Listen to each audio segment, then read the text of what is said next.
नमस्कार विद्यार्थी मित्रांनो, टर्निंग पॉईंट्स या यूट्यूब चॅनलवरती आपलं स्वागत आहे. तर सध्या TCS व IBPS या पॅटर्ननुसार परीक्षा होत आहेत. तर या पॅटर्नचा विचार करता बुद्धिमत्ता विश्लेषण सिरीज सुरू केला होता आपण. तर ही सिरीज आहे 18 क्रमांकाची. तर चला तर प्रश्न पाहू आपण. प्रश्न आहे, खालील संख्या मालिका पूर्ण करा. तर संख्या आहेत 48, 24, 72, 36, 108. तर इथली संख्या शोधायची आहे. तर ही संख्या कमी जास्त होत गेलेली आहे. तर बघू आपण आता हे 48 याला 1/2 ने गुणू आपण. बे 1 बे, बे 2 4, बे 4 8, हे 24 आलं. तर परत संख्या वाढली आहे. तर 24 गुणुले आपण 3 करू. तर 4 त्रिकोण 12 आलं, 2 हातचाला 1, 3 2 6 आणि 1 हे 7, 72 आलं. तर परत आपण 72ला 1/2 ने गुणू.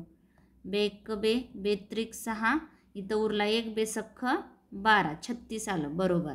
परत आता हे 36ला आपण कितीने गुणाकार करू? 3 ने गुणू आपण. 6 त्रिक 18ला 8 हातचाला 1, 3 त्रिक 9 1 10, 108 बरोबर आला.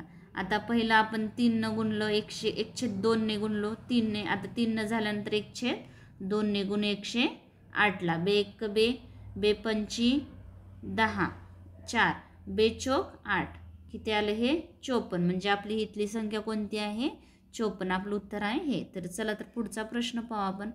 प्रश्न आहे, सांकेतिक भाषेत स्वीट फ्रूट हे रेड डे याने कोड केला आहे.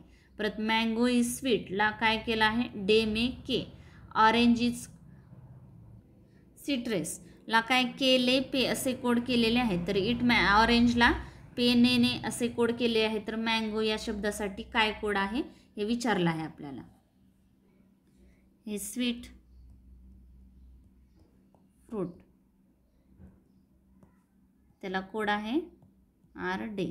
मँगो इज स्वीट ला कोड आहे डे में के. ऑरेंज कोड आहे त्याला आहे के ले पे. परत इट ऑरेंज ला कोड आहे पे ने, हे कोड आहे. तर मँगोसाठी विचारला आहे. कशासाठी? मँगोसाठी. तर बघा आता इथं स्वीट, परत स्वीट आहे इथं, ह्याच्यात सेम आहे DE डे डे. परत आहे इज इथं सेम आहे, इथं पण आहे. त्याच्यासाठी कोड आहे ले के, इथं के आहे. ओके. परत आता राहिला ऑरेंज इथं पण आहे, इथं पण आहे. त्याच्यासाठी कोड आहे पे हे पे. तर आपल्याला काय विचारलं आहे? मँगोसाठी कोड. तर इथं मँगो, पर याच्यामध्ये काय राहिला? मे राहिला. म्हणजे मँगोसाठी कोड काय येईल? मे. जे आपलं उत्तर आहे हे. तर चला तर पुढचा प्रश्न पाहू आपण. प्रश्न आहे, 50 जणांच्या कार्यालयात 18 लोक त्यांच्या उजव्या हाताने लिहितात आणि 26 लोक त्यांच्या डाव्या हाताने लिहितात आणि 2 आपल्या दोन्ही हातांनी लिहू शकतात. असे किती लोक आहेत जे लिहू शकत नाहीत? तर बघा आता हे एकूण किती आहेत लोक? 50. एकूण 50. तर उजव्या हाताने लिहिणारे 18 लोक, डाव्या हाताने लिहिणारे 26 लोक आणि दोन्ही हाताने लिहिणारे किती झाले? 2 लोक आहेत. किती? 2. हे दोन्ही हातांनी लिहिणारे म्हणजे ज्याच्यात उजव्या हाताने पण असेल आणि एक डाव्या हाताने पण असेल, म्हणजे त्याच्यात ह्या दोघांची समावेश असेल ह्या दोघांचा. तर बघा आता 50 एकूण अधिक 2 वजा 18 वजा 26, 50 आणि 2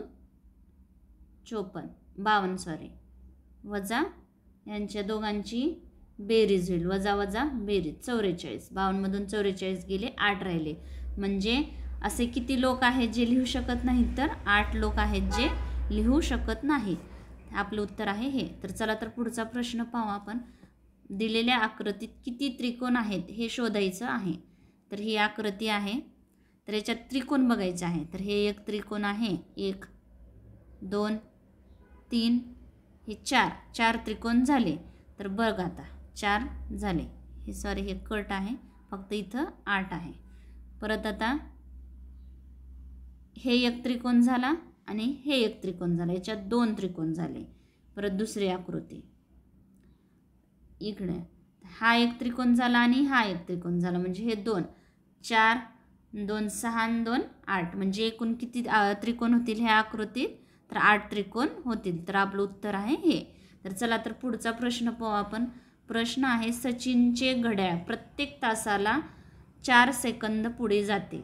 सोमवारी सकाळी 11 वाजता बरोबर लावलेले ते घड्याळ त्यानंतर येणाऱ्या शनिवारी सकाळी 11 वाजता कोणती वेळ दाखवेल? तर सोमवार आणि शनिवार यांच्या म्हणजे किती? 5 दिवस. 5 दिवस आणि एका दिवसात 24 तास असतात. तर यांचा आपण गुणाकार करू. 24 5 120 म्हणजे किती? 120 तास झाले. किती तास?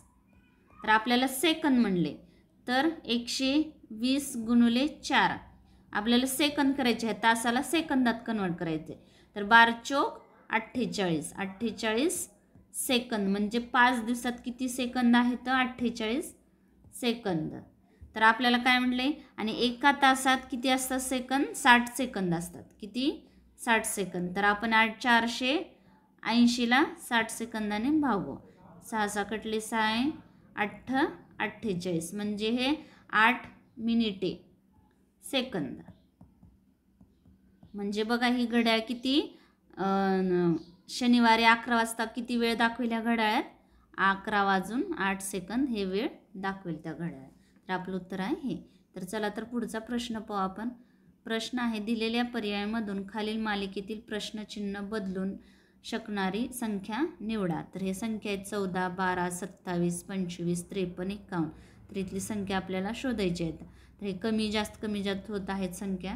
तर बघू आपण आता हे 12 27 बघू, हे 53 आणि यांचा असा ग्रुपिंग काढू आपण. हे तर 14च्या नंतर आपण 27चा ग्रुप केला आहे. तर कसं काय आलं? तर 14 गुणिले 2 करू. 14 दुने 28 वजा 1 करू, म्हणजे किती झाले? हे 27 झालं. परत 27 गुणिले 2 वजा 1 करू. 27 दुनी 54 वजा 1 53 झालं. आलं बरोबर. तर परत 53 गुणिले 2 वजा 1 बरोबर किती? 3 दुनी 6 5 दुनी 10 वजा 1 किती झालं? 105. हे आपलं उत्तर तर आलं.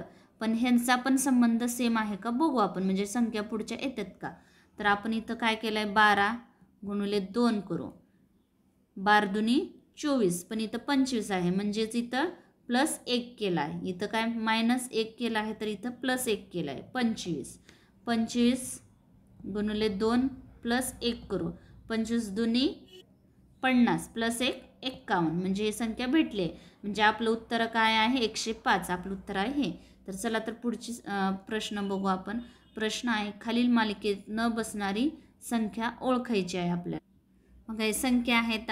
आपण आता 7 गुणिले 2 करू. 7 दुनी 14 पुढची संख्या आली. परत 14 गुणिले आपण 4 करू. 14 चोक 56. तर 2 झालं, 4 झाला. तर इथं किती आपण 8 ना, म्हणजे याची 2ची दुप्पट 4, 4ची दुप्पट 8. तर इथं 56 गुणिले 8 किती येते? 448. 8 संग 48ला 8 हातचे आले 4. 8 आपणचे 40 आणि 4 44, म्हणजे 448. 448 गुणिले आपण आता इथं किती? 8ची सॉरी इथं समसंख्या घेतलेल्या आहेत. आता 4च्या नंतर समसंख्या 6 आहे. आपण 6 6 36 हातचे आले 3. 5 सख्ख 30 आणि 3 33. तर 336ला आपण 6च्या नंतरची समसंख्या आहे 8. 336 गुणिले 8 करू. 8 संग 48 हातचे आले 4. 8 त्रिक 24 आणि 4 28. 28ला 8 हातचे आले 2. 8 त्रिक 24 आणि 2 26. परत आता 2688 गुणुले 8च्या नंतरची समसंख्या आहे 10. तर याला आपण 10ने गुणलो तर किती 26,880 येते. म्हणजे आपलं बघा आता 14 आलं, 7च्या नंतर परत 56 आलं, इथं किती 336 यायला पाहिजे. 336च्या नंतर 2688 आलं, परत 26,880 हे उत्तर आलं. म्हणजे आपल्याला कोणची गटात बसणार नाही संख्या, तर 448 हे संख्या बसणार आहे. ह्याच्या ठिकाणी आपल्याला कोणची संख्या यायला पाहिजे होती 336. म्हणजे बघा इथं समसंख्यांनी गुणले आहे प्रत्येक संख्येला. पण जर इथं 56 गुणुले 8ने गुणले असते तर 56 गुणिले 8 किती आलं असतं 448 आलं असतं. पण आता इथं कसं समसंख्यांनी गुणला आहे, 4च्या नंतरची समसंख्या 6 यायला पाहिजे. म्हणजे 56 गुणिले 6 केले असते तर 336 आलं असतं. म्हणजे आपलं गटात कोणती संख्या बसणार नाही तर 448 ही संख्या बसणार नाही. म्हणजे आपलं उत्तर आहे हे. तर चला तर पुढचा प्रश्न पाहू आपण. प्रश्न आहे दिलेल्या चित्रात किती चौरस आहेत. तर हे आकृती दिली आहे तर चौरस शोधायचे आहेत किती. तर बघा आता याच्यामध्ये एक चौरस, तर हे मोठ्या चौरसामध्ये किती एकूण 4 चौरस होणार. परत त्या छोट्यामध्ये 4 आणि हा मोठा एक, ठीक आहे, अधिक 1 आणि या मोठ्यामध्ये पण 4 झाले प्लस 1. परत ह्या छोट्यामध्ये 4 प्लस 1, 4 आणि 5 अधिक बरोबर 5 बरोबर 5, म्हणजे 5 त्रिक 15. म्हणजे किती चौरस तयार होतील 15. म्हणजे आपलं उत्तर आहे हे. तर चला तर पुढचा प्रश्न पाहू आपण. प्रश्न आहे खालील मालिकेत प्रश्नचिन्हाच्या जागी येणारी संख्या दिलेल्या पर्यायातून निवडा. तर 13, 28, 58 इथली संख्या शोधायची आहे. 238 या संख्या आहेत. तर बघा 13 गुणुले 2 अधिक 2 करू. 13 दुनी 26, 26 आणि 2 28 आला. 28 गुणुले 2 अधिक 2 करू. 28 दुनी 56 आणि 2 58, 58 गुणुले 2 अधिक 2 करू. 8 दुनी 16ला 6 4ला 1, 5 दुनी 10 आणि 1 11 प्लस 2, 6 आणि 2 8 म्हणजे 118. परत 118 गुणुले 2 अधिक 2 बरोबर किती येईल 238 यायला पाहिजे. 8 दुनी 16ला 6 4ला 1 बे 1 बे 2 आणि 1 3 बेक बे अधिक 2 36 आणि 2 38 म्हणजे 238 आलं. म्हणजे आपलं उत्तर काय 118. आपलं उत्तर आहे हे. तर चला तर पुढचा प्रश्न पाहू आपण. प्रश्न आहे असा पर्याय निवडा जो 5व्या संख्येशी संबंधित आहे. त्याच प्रकारे दुसरी संख्या पहिल्या संख्येशी संबंधित आणि चौथी संख्या तिसऱ्या संख्येशी संबंधित पाहिजे. तर या अक्षर आहेत तर यांचा संबंध बघू आपण. लक्षपूर्वक बघा तुम्ही शब्द हे बघा इथं फक्त उलट घेत गेलेले आहेत. आर ए पी आर इथं मिस्टेक झाली आहे. इथं आर पाहिजे आणि इथं ई पाहिजे आणि शेवटी आहे पी. इथं पण तसंच बघा E R A P M O आणि शेवटी ई. इथं पहिल्यांदा सी आहे तर इथं शेवटला सी आहे. तर तसंच बघू आपण आता डी आता इथं आर येईल. R I A P S E आणि 1 नंबरचा डी लास्टला येणार इथं.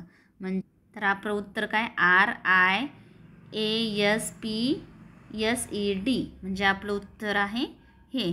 तर अशा प्रकारे मित्रांनो बुद्धिमत्ता विश्लेषण सिरीज सुरू केलेली आहे. तर मागचे व्हिडिओ तुम्ही बघत चला. तर व्हिडिओ आवडला असेल तर नक्की शेअर करा, लाईक करा, सबस्क्राईब करायला विसरू नका. Thanks for watching this video.